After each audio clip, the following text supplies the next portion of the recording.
Rabbi Sandy Sasso may be retired, but she remains a beloved presence at Congregation Beth-El Zedeck. Today, she's reading one of her books to preschool children, fueling their imaginations.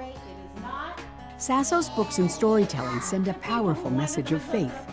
Today, Sasso's own spiritual journey has led to the arts through interfaith collaborations with Christian singer Carrie Newcomer. Well, first of all, I feel it's an obligation for us to understand one another's religion. We're not alone in the world. We're all connected. And we have shared many different practices and learned from each other over the centuries. It's helped me understand my own faith better, and it's also inspired me to look in places I hadn't looked before. Now in her new role as Director of Religion, Spirituality, and Arts at Butler University and Christian Theological Seminary, Rabbi Sasso has drawn together a talented group of musicians, poets, sculptors, writers, and painters. For 6 weeks, the focus will be on artistic expressions of one single Bible story, significant to many faiths. Well, I chose Genesis 22, which is the story of Abraham and Isaac, the binding of Isaac, because it is such a rich text. In some ways, it's a disturbing text. Callie Smith, a writer and Christian minister, is taking part in Sasso's seminar. Abraham hears a voice that calls him to offer his son, his only son, whom he loves. And Abraham goes, and he goes to the mountain, and in the end, he does not have to kill his son. And the God that Abraham worshipped did not require blood.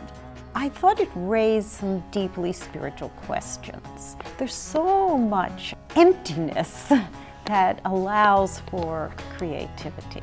We had a piece by Benjamin Britten, and I had never heard the story that way. I mean, when they sang it, the emotion and the power of the words in song gave me the chills. And I have read that text hundreds of times, but hearing it with two people singing in the way they did, I mean, it was very, very powerful. So yes, I think it opens another window, another way into the story. I am sorry. Texts are meant, I believe, to be continually interpreted. Otherwise, they lose their vitality. What's so striking about many of these texts is that they're so open, and they're meant to continue to live, and they will live in new ways in every generation. We are not just descendants who receive this text. We are also ancestors who pass it on to a new generation. And it's got to go through us. I mean, we don't just take it and, throw it to the next generation. It goes through us, and going through us, it changes. Sasso helped acclaimed artist John Dumont rethink the text. As the class birthed, I started to let this birth in me. It had a profound personal experience, inner experience for me. Started sketching, and one day it was Abraham, and then one day it was Isaac, and then I started to see Isaac. The man suffered a trauma, a real trauma. His father put a knife to his throat. That's a deep, lasting, generation on generation kind of experience. Now, maybe for the first time, he's using the Bible as inspiration for his work. Everybody's got personal stories. Everybody's got a past. Anything that liberates, anything that's educational can help liberate you, give you perspective, objectivity about your own issues. It's really helped to liberate me that way. I feel a lot of gratitude to Sandy and the class. It's been the other students and the other professors. It's really lovely. I knew in retirement that I wasn't finished.